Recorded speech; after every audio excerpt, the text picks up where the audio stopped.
Hello दोस्तों, स्वागत है आपका हमारे यूट्यूब चैनल एम के रेस स्टडी पे। उम्मीद करते हैं सभी लोग स्वस्थ होंगे, बेहतर होंगे और आप सबकी तैयारी अच्छे से चल रही होगी। आज हम लोग डिस्कस करेंगे ईवीएस पर्यावरण अध्ययन क्लास 3। इससे पहले क्लास 2 कंप्लीट कर चुके हैं हम लोग। थ्योरी पहले थ्योरी करेंगे, उसके बाद क्वेश्चन कंप्लीट करेंगे। ये क्लास आपकी UP TET, C TET, super TET के लिए इंपॉर्टेंट साबित होगी। शुरू करते हैं दोस्तों आज की क्लास। आज हमारे टॉपिक की शुरुआत होगी वो ग्लोब से होगी। ग्लोब, ठीक है, ये होता है ग्लोब, सभी ने देखा होगा अधिकतर लोगों ने। ठीक है, इसमें क्या होता है ग्लोब, ए वाली जो रेखा होती है बीचों बीच में, ए वाली, इसे कहते हैं विषुवत रेखा। विषुवत या भूमध्य रेखा इसको कहा जाता है। ठीक है, काल्पनिक रेखा या इमेजिनरी लाइंस जो ग्लोब को दो बराबर भागों में बांटती हैं, इसे विषुवत वृत्त कहा जाता है। विषुवत वृत्त या विषुवत रेखा कहा जाता है, भूमध्य रेखा भी कहा जाता है। पृथ्वी के उत्तर में स्थित आधे भाग को उत्तरी गोलार्ध तथा दक्षिण में वाले आधे भाग को दक्षिणी गोलार्ध कहते हैं। देखिए, ये वाली जो रेखा है, ये वाली, इसके जो ऊपर है उत्तरी गोलार्ध होता है, नीचे है दक्षिण होता है, तो इसे कहते हैं दक्षिणी गोलार्ध, यही बताया गया है। ठीक है, विषुवत वृत्त जो होता है ध्रुवों तक स्थित सभी समांतर वृत्तों को अक्षांश रेखाएं कहा जाता है। ये विषुवत जो वृत्त है, ठीक है, ये वाला ऐसी जो लाइनें होती हैं इनको कहते हैं अक्षांश रेखाएं। ग्लोब पर जो इस टाइप की लाइनें होती हैं, ठीक है, इनको अक्षांश रेखाएं कहा जाता है। और जो ग्लोब पर जो सीधी लाइनें होती हैं इस टाइप से इनको देशांतर रेखाएं कहा जाता है। ये वाली देशांतर रेखाएं, और ये सीधी जो होती हैं रेखाएं, इनको कहा जाता है अक्षांश रेखाएं। ठीक है, अक्षांश को अंश में मापा जाता है। जो अक्षांश होते हैं, अक्षांश को अंश में मापा जाता है, यानी कि डिग्री में मापा जाता है। उत्तरी गोलार्ध में कर्क रेखा 23.5 डिग्री, दक्षिणी गोलार्ध में मकर रेखा 23.5 डिग्री, विषुवत वृत्त में 66.5 डिग्री, उत्तर ध्रुव में आर्कटिक वृत्त, विषुवत रेखा 66.5 डिग्री, दक्षिण में दक्षिणी ध्रुव वृत्त से अंटार्कटिका भी कहा जाता है। ठीक है, एक बार हम इसका दोबारा से देख लेते हैं। देखिए, ये होता है हमारा ग्लोब, इस टाइप से होता है ग्लोब। ये 0 डिग्री जो होती है, 0 डिग्री अक्षांश, इसे कहते हैं विषुवत रेखा या भूमध्य रेखा। विषुवत रेखा या भूमध्य रेखा भी इसे कहा जाता है। इसके ऊपर उत्तरी गोलार्ध में 23.5 डिग्री, इसे कहते हैं कर्क रेखा। क्या कहते हैं? ये होती है कर्क रेखा। और ऊपर 66.5 डिग्री उत्तरी अक्षांश, इसे कहते हैं आर्कटिक। क्या कहते हैं? आर्कटिक। ठीक है, आर्कटिक। 23.5 डिग्री दक्षिणी गोलार्ध में, 23.5 डिग्री दक्षिणी गोलार्ध में इसे कहते हैं मकर रेखा। क्या कहते हैं? मकर रेखा। 66.5 डिग्री दक्षिणी गोलार्ध में क्या कहते हैं? इसे कहते हैं अंटार्कटिका। ठीक है, ये बातें आपको इतना ध्यान रखना है, यही बताया गया है। ग्लोब पर जो होता है, ग्लोब पर, ठीक है, ये जो रेखाएं होती हैं, ये वाली, इन्हें कहते हैं अक्षांश रेखाएं। क्या कहते हैं? अक्षांश रेखाएं। ठीक है, अक्षांश रेखाओं की संख्या कितनी होती है? अगर आपसे पूछा जाए अक्षांश रेखाओं की संख्या कितनी होती है और अक्षांशों के बीच की जो दूरी होती है वो कितनी होती है? अक्षांशों के बीच की दूरी होती है 111 किलोमीटर। दो अक्षांशों के मध्य की जो दूरी होती है वो होती है 111 किलोमीटर। राइट, ये बातें आपको ध्यान रखनी है। ठीक है, देखिए, अक्षांश रेखाएं कितनी होती हैं? एक तो होता है 0 डिग्री। ठीक है, 0 डिग्री। इसके बाद में 1, 2 इस टाइप से चलती हैं। 90, यहाँ पे 90 डिग्री होता है, वो बिल्कुल ध्रुव पे होता है। ठीक है, इसी हिसाब से नीचे 90 डिग्री जो होता है ये बिल्कुल ध्रुव पे होता है। ठीक है, अगर आपसे पूछे टोटल अक्षांश कितने हैं, टोटल जो अक्षांश होते हैं, देखिए, 90 ऊपर, 90 नीचे, प्लस 1 ये विषुवत ए वाली, तो कितने हो गए? 181। टोटल अक्षांश अगर पूछे, टोटल अक्षांश कितने हैं, तो है 181। ठीक है, 181। इसके अलावा अगर पूछे अक्षांश रेखाएं कितनी हैं, अक्षांश रेखाएं इस टाइप से, ये 90 डिग्री ध्रुव होता है, ये 90 डिग्री अंश ध्रुव होता है नीचे। अक्षांश रेखाएं अगर मुझे पूछे अक्षांश तो होता है 181। ठीक है, 90 ऊपर 90 नीचे। ठीक है, तो मिला के 181 हो जाएंगे। अगर आपसे पूछे अक्षांश रेखाएं कितनी हैं, अक्षांश रेखाएं देखिए, एक होता है 90 वाला जो होता है, 90 जो ध्रुव होता है, पॉइंट होता है, ये रेखा में काउंट नहीं होता, यानी कि 181 में से हम 2 कम कर देंगे तो हो जाएगा 179।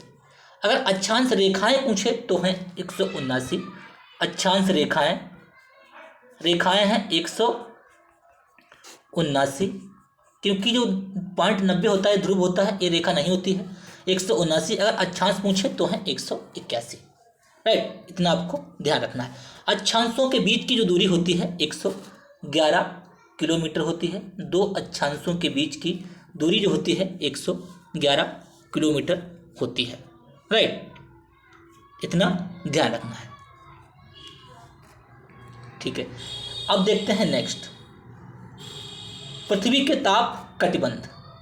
पृथ्वी के ताप कटिबंध, कर्क रेखा एवं मकर रेखा के बीच सभी अक्षांशों, कर्क रेखा जो होती है, कर्क रेखा और मकर रेखा, यानी कि देखिए 0 अंश 23.5 नीचे है, ये ऊपर है कर्क रेखा और नीचे 23.5 है मकर रेखा।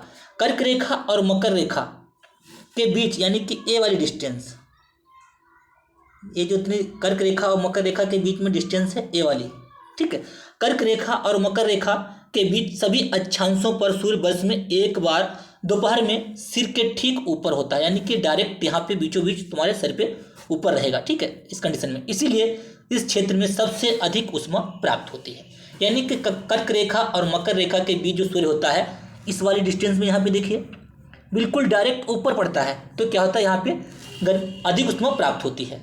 इसे उष्ण कटिबंध कहा जाता है। ये वाला जो क्षेत्र है कर्क रेखा और मकर रेखा के बीच का जो क्षेत्र होता है, इसे कहते हैं उष्ण कटिबंध। क्या कहते हैं बच्चों? उष्ण कटिबंध कहा जाता है। राइट, नेक्स्ट, कर्क रेखा तथा मकर रेखा के बाद किसी भी अक्षांश पर, कर्क रेखा तथा मकर रेखा के बाद किसी भी अक्षांश पर दोपहर का सूर्य कभी भी सिर के ऊपर नहीं होता है। ध्रुव की तरफ सूर्य की किरणें तिरछी होती जाती हैं। देखिए, जैसे अब हम ध्रुव की ओर जाते हैं, ये वाले ध्रुव होते हैं यहाँ पे 90, ध्रुव की ओर जाते हैं तो क्या होता है, जो रेखाएं होती हैं वो तिरछी होती है। यहाँ पे तो सीधी होती है इतने डिस्टेंस में। अब इसके ऊपर किसी भी अक्षांश पे जो होता है सीधी नहीं पड़ती हैं, तिरछी पड़ती हैं। ठीक है, तिरछी होती जाती हैं। इस प्रकार उत्तरी गोलार्ध में कर्क रेखा, इस प्रकार उत्तरी गोलार्ध में कर्क रेखा एवं उत्तर ध्रुव वृत्त तथा दक्षिणी गोलार्ध में मकर रेखा एवं दक्षिण ध्रुव वृत्त के बीच वाले क्षेत्र का तापमान मध्यम रहता है। ठीक है, इसीलिए इन्हें शीतोष्ण कटिबंध कहा जाता है। ठीक है, इन्हें शीतोष्ण कटिबंध कहा जाता है। उत्तरी गोलार्ध में कर्क रेखा एवं उत्तरी ध्रुव वृत्त, यानी कि देखिए एक कर्क रेखा है, कर्क रेखा और ये वाला, इनके बीच में क्या होता है, इस वाले डिस्टेंस को कहते हैं शीतोष्ण। और नीचे मकर रेखा और 90 डिग्री ध्रुव को, इनके बीच को कहते हैं शीतोष्ण। इन्हें शीतोष्ण कटिबंध कहा जाता है। ठीक है, उत्तरी गोलार्ध में उत्तर ध्रुव वृत्त एवं उत्तरी ध्रुव तथा दक्षिणी गोलार्ध में दक्षिण ध्रुव वृत्त एवं दक्षिण ध्रुव के बीच के क्षेत्र में ठंड बहुत होती है। ठीक है, क्या होता है, जब ध्रुवों के किनारे होते हैं यहाँ पे ठंड बहुत अधिक होती है।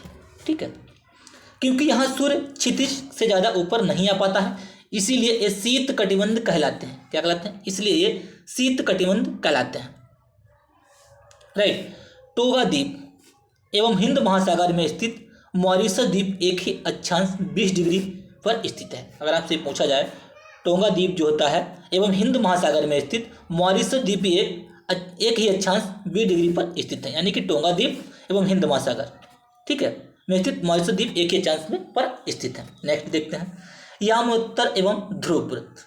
यामोत्तर एवं ध्रुव वृत्त पृथ्वी के उत्तरी एवं दक्षिण ध्रुव के मिलाने वाली रेखा, पृथ्वी के उत्तरी एवं दक्षिण ध्रुव के मिलाने वाली और उत्तर दक्षिण दिशा में खींची गई काल्पनिक रेखाओं को यामोत्तर एवं ध्रुव वृत्त कहा जाता है। देखिए क्या होता है, ये वाली जो रेखा होती है पृथ्वी के उत्तरी एवं दक्षिणी ध्रुव को मिलाने वाली और उत्तर दक्षिण दिशा में, ठीक है, ये उत्तर दक्षिण दिशा में खींची गई काल्पनिक रेखाओं को यामोत्तर या ध्रुव वृत्त रेखा कहते हैं। ठीक है, क्या होती है, ये 0 डिग्री, क्या होता है, ये 0 डिग्री अक्षांश देशांतर होता है। ठीक है, लंदन कहते हैं, लंदन के निकट स्थित ग्रीनविच से जाने वाली यामोत्तर को प्रधान यामोत्तर माना गया है। इसका मान 0 डिग्री देशांतर है तथा यहाँ से हम 180 अंश पूर्व या 180 अंश पश्चिम तक गणना कर सकते हैं। देखिए अगर हम इस 0 डिग्री देशांतर है, ठीक है, ये 0 डिग्री देशांतर है, अगर हम इसके पश्चिम में जाएंगे तो समय हमारा घट जाता है, समय घटता है, अगर हम पूर्व में जाते हैं तो समय बढ़ता है। ठीक है, ये बातें, ये पॉइंट आपको ध्यान रखना है। राइट, नेक्स्ट देखते हैं प्रमुख यामोत्तर तथा 180 डिग्री यामोत्तर मिलकर पृथ्वी को 2 समान भागों में पूर्वी गोलार्ध एवं पश्चिमी गोलार्ध में विभक्त करते हैं। ठीक है, प्रमुख यामोत्तर था 180 अंश यामोत्तर, ठीक है, ये वाला रेखा प्रमुख यामोत्तर, इसे 0 डिग्री, ठीक है, 180 यामोत्तर पूर्वी गोलार्ध, ये वाला है पूर्वी गोलार्ध और ये वाला है पश्चिमी गोलार्ध में डिवाइड करते हैं। ठीक है, देशांतर एवं समय, अब हम लोग डिस्कस करेंगे देशांतर समय। देखिए ग्लोब जो होता है, ग्लोब पर ये वाली जो रेखाएं होती हैं अक्षांश रेखाएं कहते हैं। ठीक है, इसके अलावा ये ग्लोब है, इस टाइप की जो रेखाएं होती हैं इन्हें हम देशांतर रेखाएं कहते हैं। ठीक है, ये पॉइंट आपको ध्यान रखना है। समय को मापने का सबसे अच्छा साधन पृथ्वी, चंद्रमा एवं ग्रहों की गति है। समय को मापने का सबसे अच्छा साधन क्या है, पृथ्वी, चंद्रमा एवं ग्रहों की गति है। स्थानीय समय का अनुमान सूर्य के द्वारा बनने वाली परछाई से लगाया जा सकता है। स्थानीय जो समय होता है का अनुमान जो होता है सूर्य के द्वारा बनने वाली परछाई से लगाया जा सकता है। पृथ्वी जो होती है पश्चिम से पूरब की ओर चक्कर लगाती है। पृथ्वी जो होती है पश्चिम से पूरब की ओर चक्कर लगाती है, पश्चिम से पूरब की ओर पृथ्वी। ठीक है, ध्यान रखना है बात। अतः वे स्थान जो ग्रीनविच के पूरब में हैं उनका समय ग्रीनविच समय में आगे होगा तथा जो पश्चिम में है उनका समय पीछे होगा। मैंने अभी जस्ट बताया था थोड़ी देर पहले कि देखिए ये हमारा है ग्रीनविच, इसके इधर समय जो है बढ़ेगा और इसके पश्चिम में समय घटेगा। ये पॉइंट आपको ध्यान रखना है। पृथ्वी लगभग 24 घंटे में अपने अक्ष पर 360 डिग्री घूम जाती है। 24 घंटे में कितना, 360 डिग्री घूमती है। ठीक है, 24 घंटे में कितना, पूरा 360 डिग्री घूम जाती है। ठीक है, अर्थात वह 1 घंटे में 15 डिग्री एवं 4 मिनट में 1 अंश घूमती है। इसको आप इस टाइप से याद रखिएगा। देखिए 24 घंटे में 360 डिग्री, तो भाग कर लेंगे 1 घंटे में 360 डिग्री बटे 24, 12 दूनी 24, 12 तिया 36, 30, तो 1 घंटे में 15 डिग्री। जब भाग करेंगे इसको 1 घंटे में आएगा 15 डिग्री। ठीक है, जब 1 घंटे में आता है, 1 घंटे में 15 अंश, ठीक है, 15 डिग्री या 15 अंश, तो 1 घंटे में कितने होते हैं, 60 मिनट। 60 मिनट में 15 अंश। ठीक है, तो 1 मिनट में 15 अंश बटे 60, तो 4 मिनट में 4 से गुणा कर देंगे, 4 15, ठीक है, कट जाएगा, यानी कि 4 मिनट में 1 अंश घूमती है। ठीक है, 4 मिनट में कितना घूमती है, 1 अंश घूमती है। 4 मिनट में 1 अंश घूमती है। इसी टाइप से आपको ये निकाल लेना है। पृथ्वी लगभग 24 घंटे में 360 अंश घूम जाती है, तो 1 घंटे में 15 अंश एवं 4 मिनट में 1 अंश घूमती है। इस प्रकार जब ग्रीनविच में दोपहर के 12 बजते हैं तब ग्रीनविच से 15 अंश पूर्व में समय होगा 15 गुणे 4, 60 मिनट। ठीक है, अर्थात ग्रीनविच के समय में 1 घंटा आगे, अर्थात वहाँ दोपहर का 1 बजा होगा, लेकिन ग्रीनविच में 15 अंश पश्चिम जाने का क्या होगा, 1 घंटा पीछे होगा। पश्चिम में समय होगा 15 अंश, का मतलब होता है 1 अंश बराबर 4 मिनट, 15 गुणे 4 बराबर 60 मिनट। पृथ्वी लगभग 24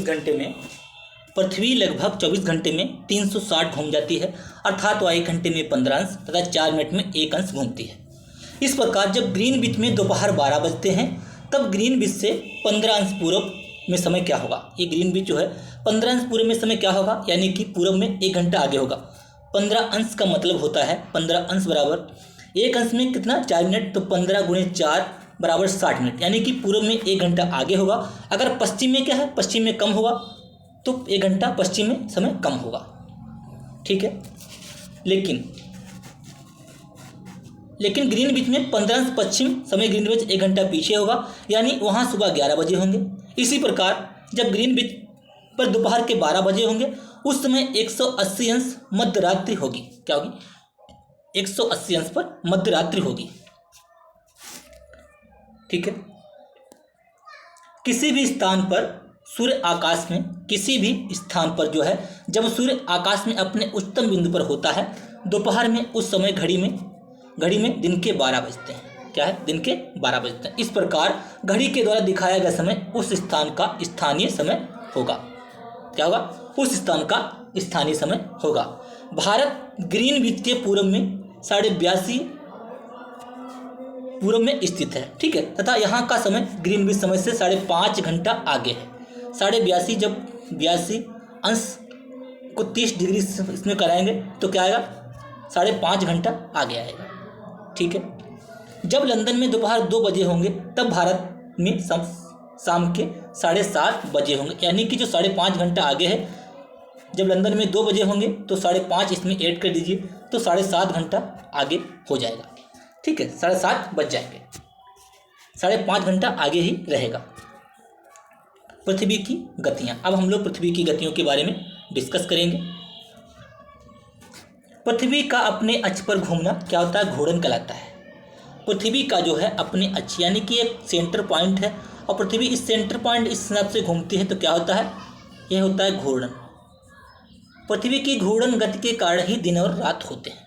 ठीक है, ये पॉइंट ध्यान रखना है। पृथ्वी का अपने अक्ष पर घूमना घूर्णन कहलाता है। सूर्य के चारों ओर एक स्थिर कक्ष में पृथ्वी की गति को परिक्रमण कहते हैं। ठीक है, घूर्णन सेंटर के हिसाब से घूमना है और किसी ग्रह के चारों ओर चक्कर लगाना। ठीक है, इस टाइप से घूमना ये होता है परिक्रमण। पृथ्वी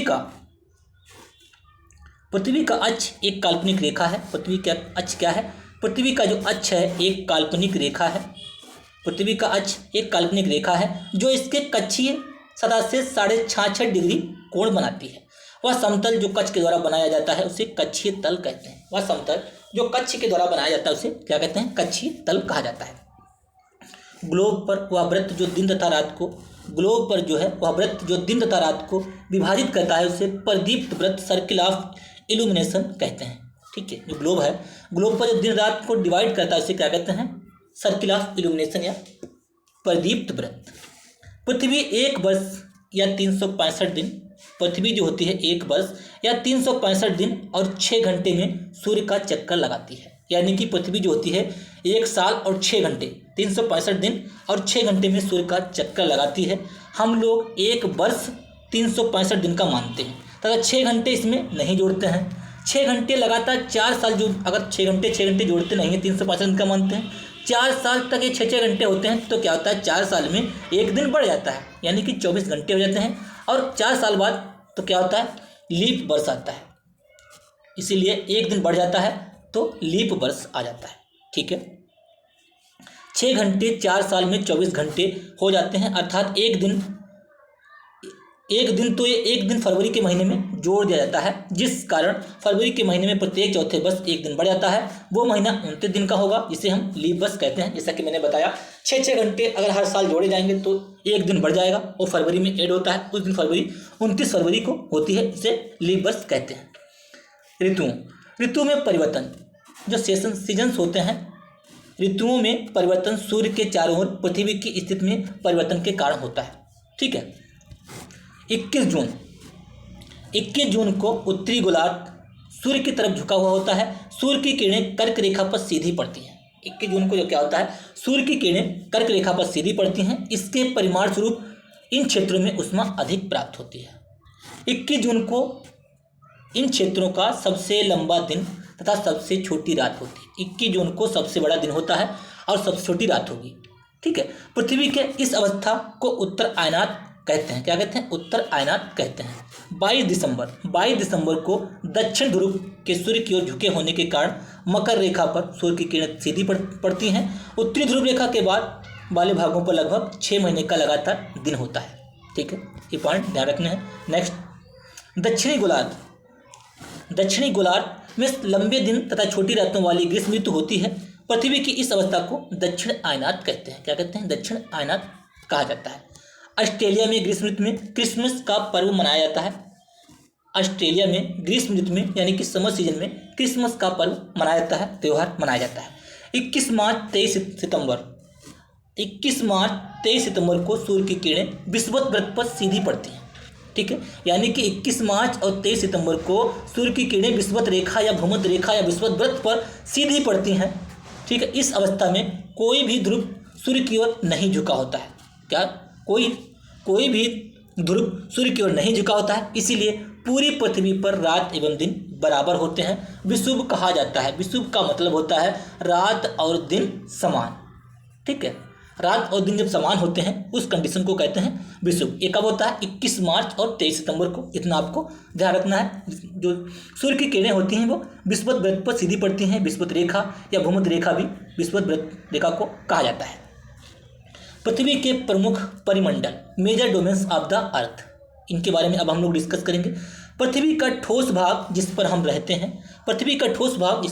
हैं उसे स्थलमंडल या भूमंडल कहा जाता है। लिथोस्फीयर। गैस की परतें जो पृथ्वी के चारों ओर से घेरती हैं उसे वायुमंडल कहा जाता है, जहां ऑक्सीजन, नाइट्रोजन, कार्बन डाइऑक्साइड तथा दूसरी गैसें पाई जाती हैं। पृथ्वी के बहुत बड़े भाग पर जल पाया जाता है, 71% पर, जिसे जलमंडल कहा जाता है। जलमंडल में जल के सभी अवस्था जैसे बर्फ, जल एवं जलवाष्प सम्मिलित हैं। जीवमंडल एक सीमित क्षेत्र है जहां स्थल, जल, हवा एक साथ मिलते हैं, जहां सभी प्रकार के जीवन पाए जाते हैं बायोस्फीयर में, जीवमंडल में। ठीक है, जीवमंडल किसे कहते हैं? जहाँ पे जल स्थल होगा, जल होगा, हवा होगा, ये सब मिले होंगे तो उसे कहते हैं जीवमंडल। यहीं पर होता है, सभी प्रकार के जीवन पाए जाते हैं। कल हम लोग डिस्कस करेंगे, शुरुआत करेंगे स्थल मंडल से। आज की क्लास यहीं तक। उम्मीद करते हैं क्लास आपको पसंद आई होगी। क्लास को लाइक कीजिए, शेयर कीजिए, चैनल को सब्सक्राइब कर लीजिए और बेल आइकन दबा लीजिए, जिससे कि मैं जो वीडियो अपलोड करूँ आपको प्रॉपर नोटिफिकेशन मिलता रहे। धन्यवाद।